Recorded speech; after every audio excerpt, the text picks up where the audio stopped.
দর্শক দেখছেন আজকে এটা হয়েছে, কালকে যেটা নিয়ে আমি অনেক কথা বলেছি, কারণ টিএমসি এমপি মহুয়া মৈত্র একটা বিরাট প্রশ্ন তুলেছিলেন যে ভারতের মাটিতে তালিবানি শাসন কি করে চলল, কেন এখানকার সরকার কিছু বলল না, কেন মহিলা সাংবাদিকদেরকে আফগান ফরেন মিনিস্টার যিনি এসছেন এখানে কেন অ্যালাউ করেননি, কেন বের করে দিয়েছেন। উনি আবার বলেছেন বের করে দিয়েছেন। প্রেসমিট ডাকা হয়েছিল, তো সেখানে মহিলা সাংবাদিকদেরকে বের করে দেওয়া হয়, আর সেসব দেখেও যারা ওখানে পুরুষ সাংবাদিক ছিলেন তারাও কোনো প্রতিবাদ করেননি। এটা কি হলো, দিল্লির বুকে কেন এটা হবে, রেড কার্পেট পেতে দিয়েছেন জয়শঙ্কর।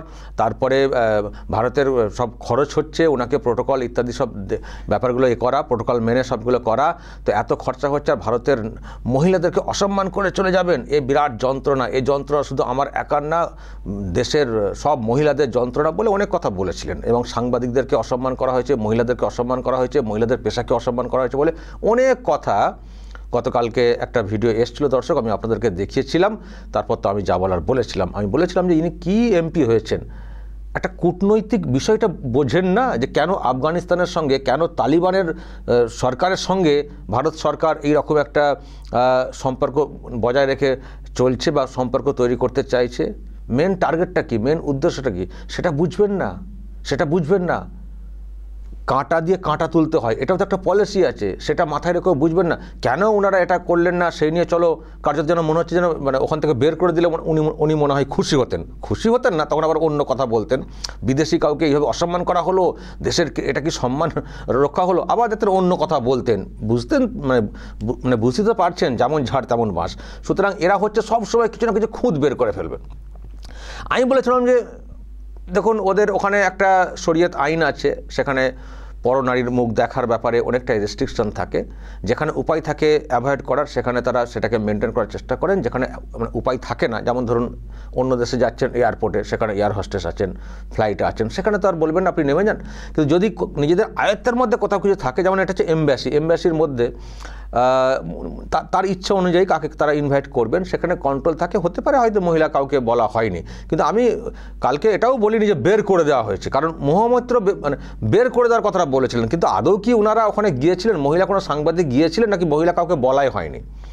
তো এই নিয়ে প্রশ্ন ছিল, কিন্তু প্রশ্ন থাকলেও আমি যে কথাটা বলেছিলাম দর্শক, যে যদি মানে এরকম কিছু হয়েও থাকে ওনাদের শরীয়ত আইন অনুসারে, ভারত কিছু বলছে না, কারণ ভারতের টার্গেটটা অন্য। কারণ বড় শত্রু হচ্ছে পাকিস্তানকে জব্দ করতে যদি আরেকটা ছোট শত্রু বা অন্য টাইপের, যাদের সঙ্গে হয়তো আমাদের আদর্শগত মিল নেই, কিন্তু যদি আমি বড় শত্রুকে ঘায়েল করতে তারও মানে সাহায্য নিতে পারি, তো মন্দ কিসের।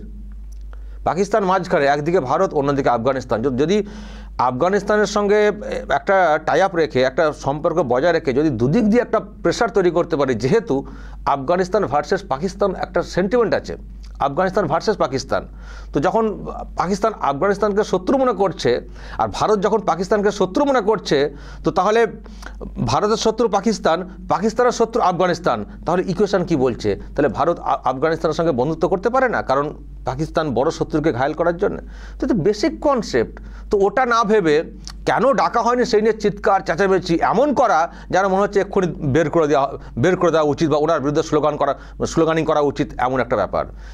এই বোঝেন, এই এমপি আসলে ওনারা বোঝেন না সেটা বলবো না, হয়তো সবই বোঝেন, কিন্তু ওনাদের হচ্ছে একটা সেন্সেশন ক্রিয়েট করা। আর ওনার ব্যক্তিগত একটা সবসময় ইচ্ছে, আমি প্রচারের আলোয় থাকবো, সব বিষয়ে আমি কথা বলি, দেখো আমি কত বিচক্ষণ। কিন্তু সেটা বিচক্ষণ ব্যাপারটা দেখাতে গিয়ে দেশের যে সিকিউরিটি, নিরাপত্তা, সেটাকে যে উনি কতটা উপহাস করছেন বা তুচ্ছ করছেন, সে বোধটুকু হয়তো ওনার নেই, বা শয়তানি করছেন, এটাও হতে পারে। কিন্তু দর্শক, আমি এত কথা কেন বলছি, আজকে এটা আজকের ছবি, এবং এটা তো প্রেস মিটের ওখানকার ছবি।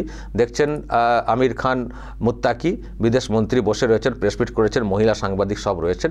এবং তার আগে যে আমি ভিজুয়ালটা দেখাচ্ছিলাম, এই যে মহিলা সাংবাদিকরা সব দেখুন, একেবারে ক্যামেরা সব নিয়ে যেতে হয় না, একটা লম্বা ভিজুয়াল, এই দেখতে পাচ্ছেন সবাই একটা লম্বা লাইন, তারা সব যাচ্ছেন সাংবাদিক মানে বৈঠকের আগে, ঢুকছেন আর কি এমব্যাসিতে, যেখানে আজকে সাংবাদিক বৈঠক ডাকা হয়েছিল। তো তার মানেটা কি, তার মানে তাহলে কি ধরবো, তাহলে আগের দিনের বিষয়টা ভুল ছিল, যদি আমি ওটার ব্যাখ্যা আমি মহুয়ার ব্যাখ্যা অনুযায়ী বলেছিলাম যে এরকম হলে আমি সবথেকে বেশি কষ্ট পাবো, কারণ আমরা অন্তত সেরকম কালচারে বিশ্বাসী না যে মহিলাকেও সাংবাদিক কোথাও কাজ করবে না, যাবেন না, ওরা ওদের মতো করেছে, কিন্তু সেদিক দিয়ে আমি ব্যথিত। কিন্তু দেশের সিকিউরিটির কথা ভেবে আমি বলেছিলাম দর্শক, ভারত ঠিকই করেছে, এটাকে বেশি গুরুত্ব দেয়নি সরকার পক্ষ। আর তাছাড়া ওটা এমবাসির অন্দরের ব্যাপার, তো এমবাসির অন্দরে বেশি কিছু মাথাও গলায় না সংশ্লিষ্ট সরকার, তো করেছে। কিন্তু সেটা নিয়ে হইচই করছে না, কারণ ওই যে যত হইচই করব তত পাকিস্তান খুশি হবে। তো আর আমরা তো পাকিস্তানকে দমন করার জন্যই তো তালিবান সম্পর্কে অনেক প্রশ্ন আমাদের হয়তো আছে, তার সত্ত্বেও তাদের সঙ্গে হাতটা মেলাচ্ছি, কারণ পাকিস্তানকে ঘায়েল করতে হবে, কারণ ওরা সব থেকে বড় শত্রু, আমাদের অনেক ক্ষতি করার চেষ্টা করেছে। কিন্তু দর্শক, আজকে দেখছি সেই আমির খান মুত্তাকি তিনি প্রেস মিট ডেকেছেন এবং সেখানে সবাইকে অ্যালাউ করেছেন এবং তারা দিব্যি বসেছেন, কথা বলেছেন, অনেক প্রশ্নের উত্তর দিয়েছেন, লাইন ধরে সামনের সারিতে মহিলারা। তো দর্শক, আমি তো যা বলার বলি, কিন্তু আজকে আমি অন্য একজনের কাছ থেকে ব্যাখ্যাটা শোনাবো যে আজকে প্রেস মিটে ঠিক কী হয়েছে। অন্য একজন মধ্যে খুবই পরিচিত মুখ, তার কথা রোজই তো মানে তার বক্তব্য তো রোজই আপনারা শুনে থাকেন, ব্রিগেডিয়ার দেবাশিস দাস। উনি আজকে পুরো প্রেস মিটটা পরখ করেছেন টিভির পর্দায়। তো উনি কি দেখলেন আমি ওনার কাছ থেকে ব্যাখ্যা চাইবো, এই মুহূর্তে অনলাইনে নিয়েছি। ব্রিগেডিয়ার দাস, আপনি তো কালকে হয়তো দেখেছেন, আমি একটা ভিডিও করেছিলাম, আজকে আপনি প্রেস মিট দেখলেন এবং মহিলা সাংবাদিকদের একেবারে ঢল কার্যত বলা যায়। কেউ হয়তো বলতে পারেন যে এটা চাপে পড়ে আবার নতুন করে মহিলাদেরকে ডেকে উনি হয়তো একটা ড্যামেজ কন্ট্রোল করলেন। আপনি তো প্রেস মিটে ছিলেন, আপনার কি মনে হলো কালকের যে বিতর্কটা, সেটা অ্যাকচুয়ালি কী বুঝলেন? কালকে কি সত্যি ইচ্ছা করে ডাকা হয়নি, নাকি ওনারা ইনভাইট করেছিলেন, সেখানে হয়তো কেউ মহিলা সাংবাদিকই ছিলেন না, কেউ আসেননি? আপনি কি বুঝলেন আজকে?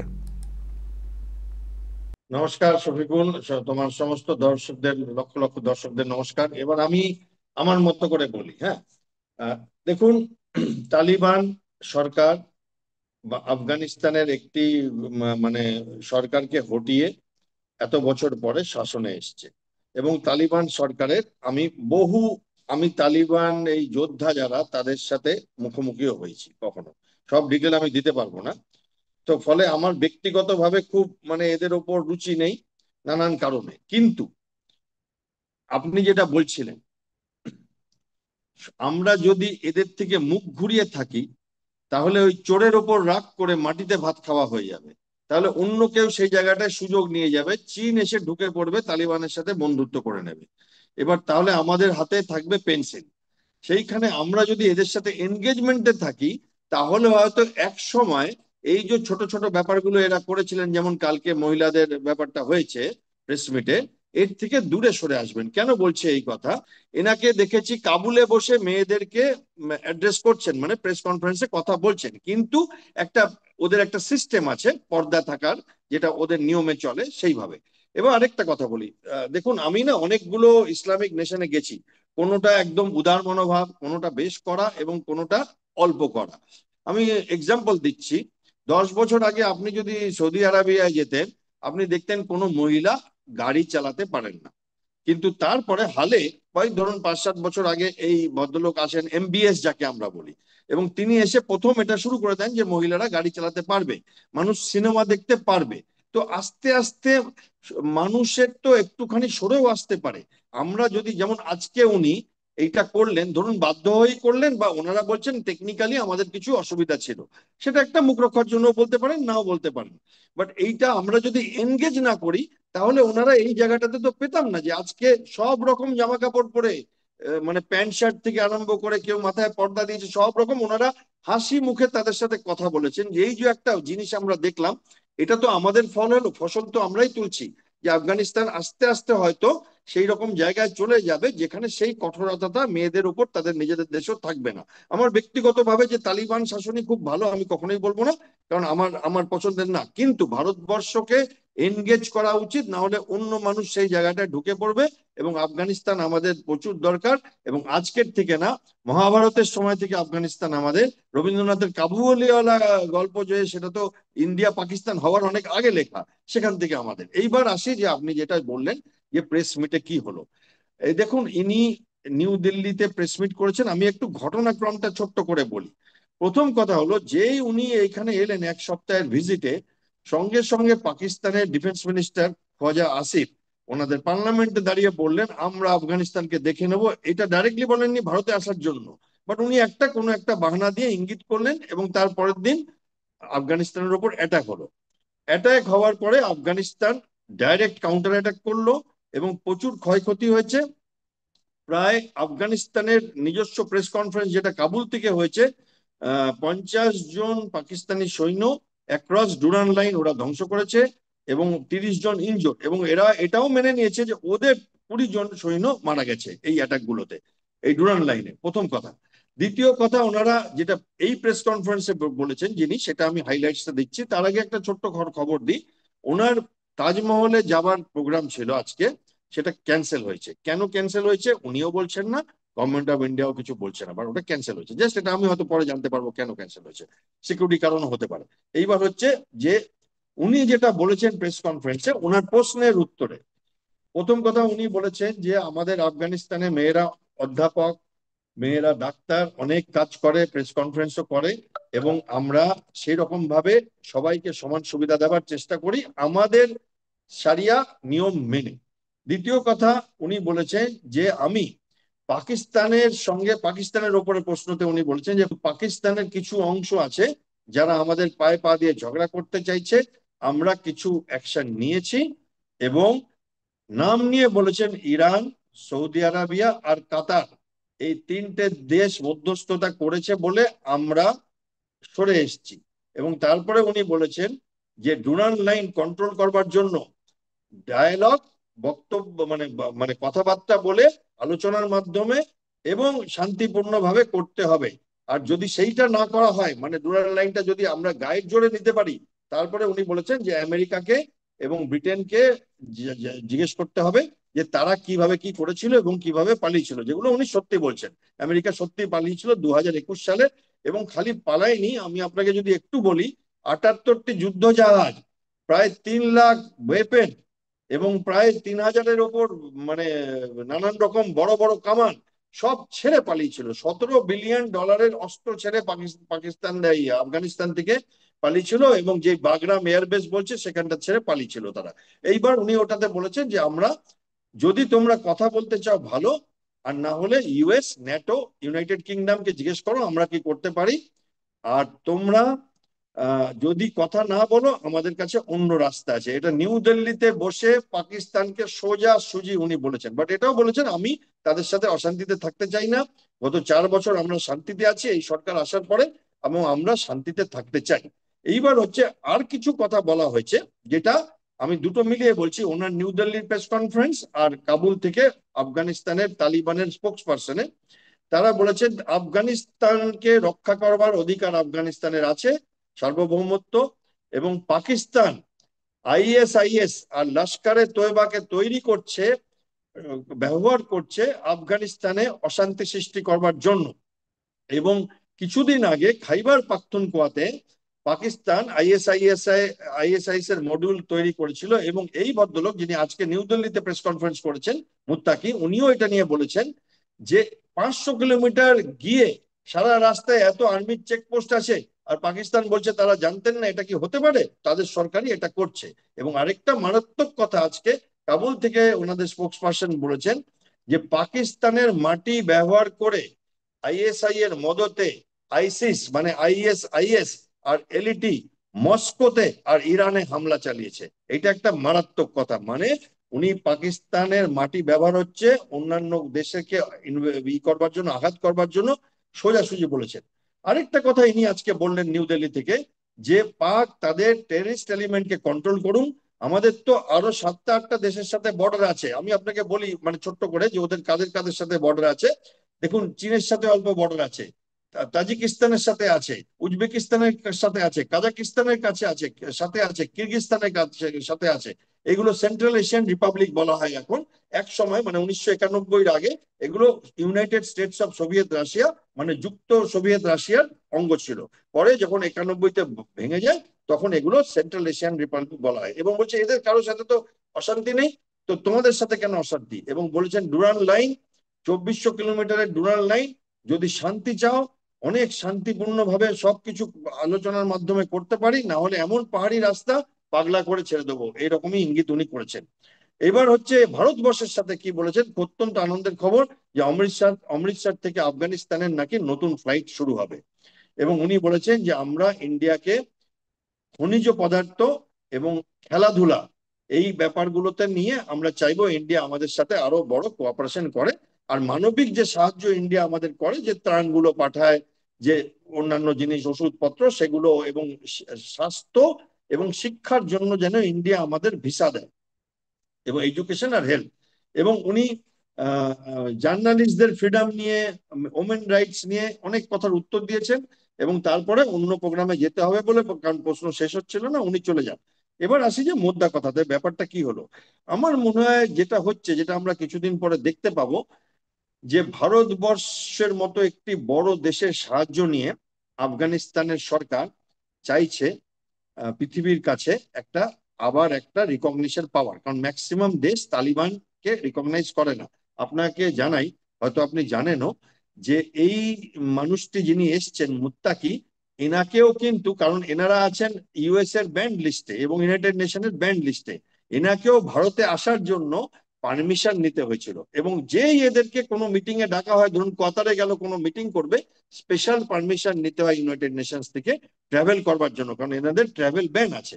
তো আস্তে আস্তে মনে হচ্ছে, যেহেতু উনি এর আগে যদি দেখেন জয়শঙ্করের সঙ্গে যখন উনি মিটিং করেন, তখন সাধারণত দুই দেশের ফরেন মিনিস্টারের মিটিং হলে দুই দেশের পতাকা থাকে।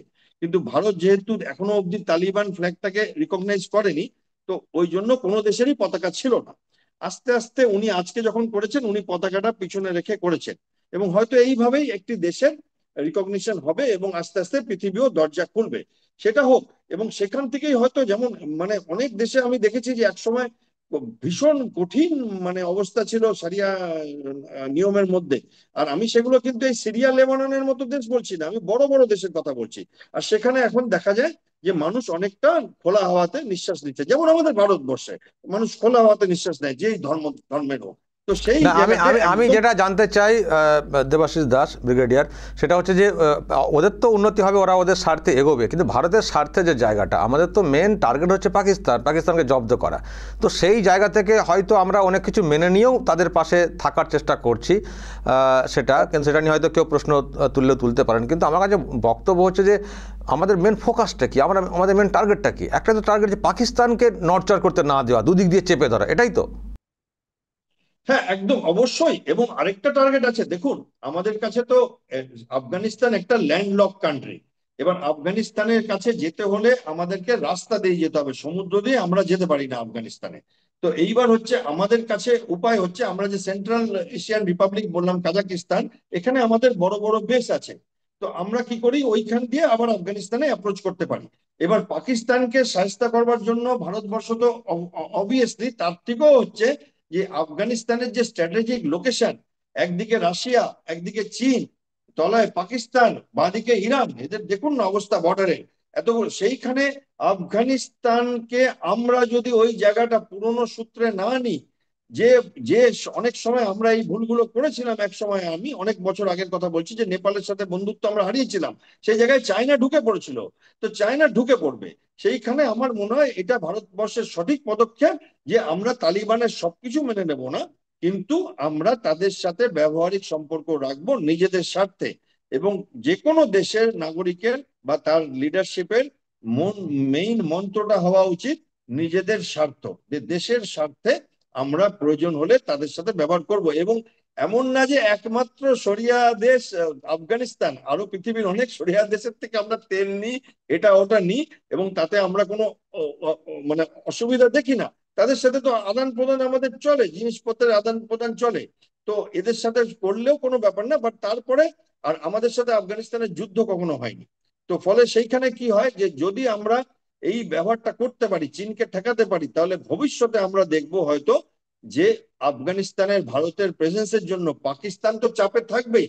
এবং পাকিস্তান, দেখুন আমি তো একজন মিলিটারি অফিসার, আমি ওইভাবে না পাকিস্তানকে অতটা শত্রু মনে করি না। যেদিন ভারতের মুড হবে পাকিস্তানকে ঠুকে দেবে। ভারতবর্ষের কিন্তু কম্পিটিশন চীনের সাথে, ভারতবর্ষের কম্পিটিশন রাশিয়ার সাথে, ভারতবর্ষের কম্পিটিশন আমেরিকার সাথে, অস্ট্রেলিয়ার সাথে, জাপানের সাথে। এবার ভারতবর্ষ, পাকিস্তান হচ্ছে কি, যে ভারতবর্ষকে আমাদের উত্তপ্ত করে। এবার আমরা নানান রকম ভাবে দেখছি পিওকেতে এখন যখন পাকিস্তানের কথা বলছি, ছোট্ট একটা কথা বলি, পাকিস্তানে একটা নতুন জিনিস শুরু হয়েছে। সেটা হচ্ছে যে পাকিস্তানের মধ্যে এক অংশ খেপে গেছে যে আপনারা গাজার ডিলটা কেন করছেন, এবং তারা কাবুলে চলে গেছে, কাবুল বলছি, করাচিতে আর ইসলামাবাদে হামলা করে দিচ্ছে, ওর ইন্টারনেট বন্ধ আজকে, বহু পুলিশকে মার দেওয়া হয়েছে এবং ওখানে টিয়ার গ্যাস চলছে। এবং এইগুলো আমরা চাই যে পাকিস্তানের পিওকে, খাইবার পাখতুনখোয়া, সিন্ধ, বালুচিস্তান এবং পাঞ্জাব, এই সমস্ত জায়গায় পাগলা হয়ে যাক পাকিস্তান, তার সাথে ইন্দাস নদীর জল বন্ধ হোক। তাহলে কি হবে যে পাকিস্তান হয়তো কোনো এক সময় গিভ আপ করে দেবে শয়তানিগুলো এবং নর্মাল ভাবে থাকতে শুরু করবে। বাট আমার কাছে আফগানিস্তান আরো অনেক ইম্পর্টেন্ট। পাকিস্তানকে মারবার জন্য আমাদের আফগানিস্তান দরকার নেই, আমাদের চীনকে ঠেকাবার জন্য আফগানিস্তান দরকার, আমেরিকাকে ঠেকাবার জন্য আফগানিস্তান দরকার, এবং সেন্ট্রাল এশিয়ান রিপাবলিকের সাথে আমাদের প্রচুর প্রয়োজন আছে ওইসব দেশগুলোর। এই প্রত্যেকটি দেশের ওপর আমাদের অনেক লোক বসে আছে ওখানে, তাদের সাথে আমাদের সহজ সম্পর্ক আরো ভালো করবার জন্য আমাদের আফগানিস্তান দরকার, এবং আফগানিস্তানের সাথে আমাদের আজকের সম্পর্ক না, এবং সেই জন্য আমার মনে হয় এটা সুদৃঢ় এবং ভালো পদক্ষেপ। ওকে, অসংখ্য ধন্যবাদ। অনেক তথ্য আপনি দিলেন, আরও একটা দিক বললেন। আমরা যেমন শুধু পাকিস্তানকে জব্দ করার ব্যাপারটা অনেক বেশি গুরুত্ব দিয়ে ভাবছিলাম, আপনি আরও অনেক ব্যাখ্যা দিলেন যে কেন আফগানিস্তানের সঙ্গে আমাদের সম্পর্কটা খুব জরুরি। ভালো থাকবেন। দর্শক শুনলেন, এবং প্রেস মিট যেটা নিয়ে আমি শুরু করলাম গতকাল থেকে, যেটা নিয়ে খুব বিতর্ক তৈরি করা হচ্ছিল, তো সেই মহিলা সাংবাদিকদেরকে নিয়ে আজকে প্রেস মিট করে আমির খান মুত্তাকি বুঝিয়ে দিলেন যে না, আমরা ওইভাবে বিষয়টাকে দেখিনি। কালকে একটা টেকনিক্যাল ব্যাপার হয়েছিল, আমি যেটা শুনছিলাম অন্য সূত্রে, ওখানকার সাংবাদিকের সঙ্গে আমার একটা যোগাযোগ আছে, তাদের বক্তব্য যে ওনারা ওই নাম লিখে লিখে কিছু সাংবাদিক যারা যে বিট করেন, ধরুন আছেন না, কেউ পলিটিক্স বিট করেন, কেউ সিপিএম, কেউ বিজেপি, মানে আছেন, প্রতিটা হাউসে রিপোর্টার একটা ভাগ থাকে প্রতিটা হাউসে, যেমন কেউ হাসপাতালে বিট করেন, হেলথ, কেউ এডুকেশন। তো ওখানে ওনারা নাকি যারা ওই ফরেন অ্যাফেয়ার্স বিট করেন সেরকম কিছু সাংবাদিককে বাই নেম নাকি চিঠি করেছিলেন। তো সেখানে কোনো মহিলা নাম ছিল না। তো মানে এরকম না যে এসেছিলেন তাদেরকে বের করে দেওয়া হয়েছে। তো ওনারা যাদেরকে মনে করেছেন কোনো একটা ইনপুট নিয়ে সেই মতো করে ওনারা ইনভাইট করেছিলেন। তো আজকে মানে যখন এটা নিয়ে বিতর্ক তৈরি হয়েছে, ওনাদের বক্তব্য যে আমরা তো এইভাবে দেখছি না বিষয়টাকে, তো ওনারা আজকে আবার একটা প্রেস মিট ডেকেছিলেন এবং সেখানে সকলকে অ্যালাউ করে যেটা বোঝানোর চেষ্টা করলেন যে আমরা ওইভাবে বিষয়টা দেখছি না, এবং আমাদের দেশেও মহিলা সাংবাদিক আছেন এবং আমি দেখেওছি। তাদের পোশাক আশাকের ব্যাপারটা নিয়ে হয়তো অন্যভাবে থাকতে পারে, যে পর্দা ব্যাপারটা বলা হয়, হিজাব ব্যাপারটা বলা হয়, সেটা থাকতে পারে, কিন্তু মহিলা মানে একেবারে ব্যান, নিষিদ্ধ, সেটা ওনারা বললেন না আর কি। তো যাই হোক দর্শক, আর ইতিমধ্যেই এই যে ভিডিও দেখছিলেন, আফগানিস্তান তো আবার পাকিস্তানে হামলাও করে দিয়েছে, মানে প্রত্যাঘাত করে দিয়েছে। পাকিস্তান একটা করেছিল না, ড্রোন পাঠিয়েছিল, তো সেই জন্যে একেবারে মানে এরা প্রত্যাঘাত করে দিয়েছে কাবুল, মানে আফগানিস্তান, এবং সেখানে অনেক মানে সেনা পাকিস্তানের মানে আউটপোস্টে হামলা করে দিয়েছে, বর্ডার লাইন বা ওই সাইডগুলোতে। তো সেই ভিডিও আজকে সামনে এসছে এবং প্রেস মিটেও সেই কথা উঠে এসছে দর্শক, যে আফগানিস্তান কিন্তু চুপ করে থাকতে চাইছে না, তারা তাদের বিস্তার করতে চাইছে, এবং তাদের যেটা বলতে চাইছে যে আমরা আছি, যদি আমাদের সঙ্গে কেউ লাগার চেষ্টা করে তাহলে কিন্তু তাদের পরিণতি খুব কঠিন হবে।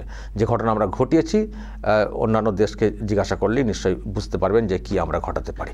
তো এই হচ্ছে ব্যাপার দর্শক। তো বলবেন আপনারা, কালকে তো মহুয়া মৈত্র অনেক চিৎকার করেছিলেন যে কেন মহিলাদেরকে ঢুকতে দেওয়া হয়নি ইত্যাদি ইত্যাদি বলে অনেক ন্যারেটিভ তৈরি করেছিলেন, জানি না আজকে আবার কি বলবেন। কিন্তু আজকে মহিলাদেরকে একেবারে এক কাছেই ডেকে একটা বিরাট সাংবাদিক সম্মেলন করেছেন আফগানিস্তানের ফরেন মিনিস্টার।